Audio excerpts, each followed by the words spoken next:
Malam pukul lebih kurang 9.50 PM di mana pakar air Selangor telah pun dapat mengesan pencemaran berbau sebanyak 4 ton di kawasan Sungai Selangor. Sungai Selangor, di mana ini merupakan bacaan statik lah, diambil pada sungai itu, yang kita adakan pantauan 24 jam. So pada masa 11.30 malam, so Roji Rawatan Air Rantau Panjang terpaksa dihenti tugas kerana mendapati pencemaran berbau 1 ton berlaku di muka sauk. Dan pada masa berikutan 1 pagi, iaitu 8 hari bulan Disember, Roji Rawatan Air SSP 1, 2, 3 terpaksa dihenti tugas kerana dikesan bau starting 1 ton. Dan berikutan tu skuad pantas luas bersama Air Selangor dan juga Majlis Daerah Hulu Selangor telah pun bertunggu lumus untuk mencari punca pencemaran, di mana kita dapati bau seakan bangkai ikan kita kesan di Sungai Selangor. Pada masa yang sama juga kita telah pun menggerakkan lepasan poras untuk mencairkan Sungai Selangor supaya bacaan berbau ni dapat dikurangkan. So selepas tu pada jam 3 pagi Roji Rawatan Air telah pun dibuka balik kerana dapati telah pun turun ke jerutun berturut-turut 3 kali. Dan pada pukul lebih kurang 5 pagi 4.45, Roji Rawatan Air SSP 1, 2, 3 telah pun dikembali beroperasi selepas juga jerutun 3 kali berturut-turut. So tu berhenti tugas lebih kurang 4 jam 4 hingga 5 jam. Dan punca yang kita dapati adalah daripada kolam ternakan ikan keli yang saya telah pun melawat tadi, di mana kita dapati satu kolam mereka tengah untuk keringkan satu kolam, ternakan kering, dan kita dapati mereka ambil 7 hari untuk melepaskan air itu.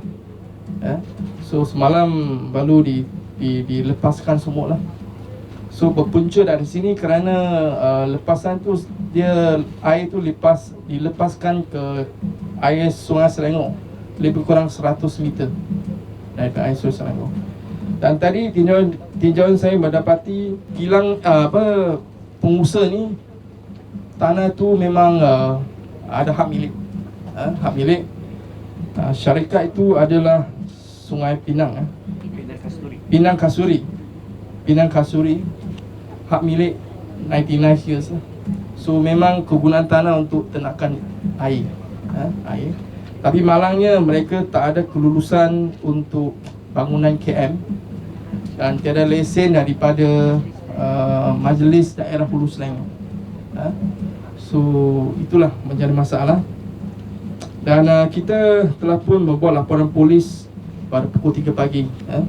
So kita harap pihak polis boleh melakukan siasatan, dan pihak luas telah pun menyiasat dan kita akan menghadap owner ke mahkamah.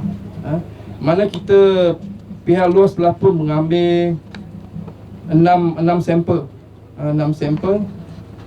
di kawasan tu, dan untuk dihantar ke Jabatan Kimia bagi parameter siasatan, iaitu amonika, nitrogen AN, total nitrogen TN dan juga total phosphorus TF. Dan premis ini ada anggaran 40 hektar dengan 57 kolam ikan pada jarak 8.7 km daripada loji Rawatan Air Rantau Panjang.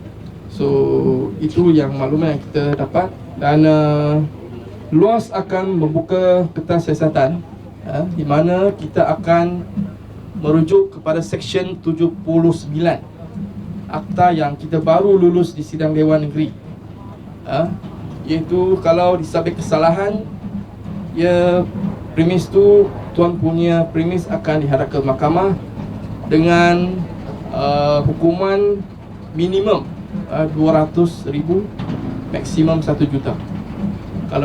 Dan juga di penjara tidak kurang 3 tahun. Untuk pemulihan, di mana keadaan kerana loji rawatan air itu dihentikan tugas lebih kurang 4 jam, 4 hingga 5 jam. So dia tidak memberi gangguan yang sepenuhnya kepada pengguna, iaitu hanya lebih kurang 20 hingga 30% yang terkesan, di mana selepas jam 3 petang ni air akan dipulihkan secara berperingkat. So malam ni semua akan dapat air semula. So dia hanya memberi gangguan sebab tidak stabil dan tekanan rendah dia. Air memang ada. So kita air Selangor masih berterusan untuk memastikan air dipulihkan pada malam ini juga lah.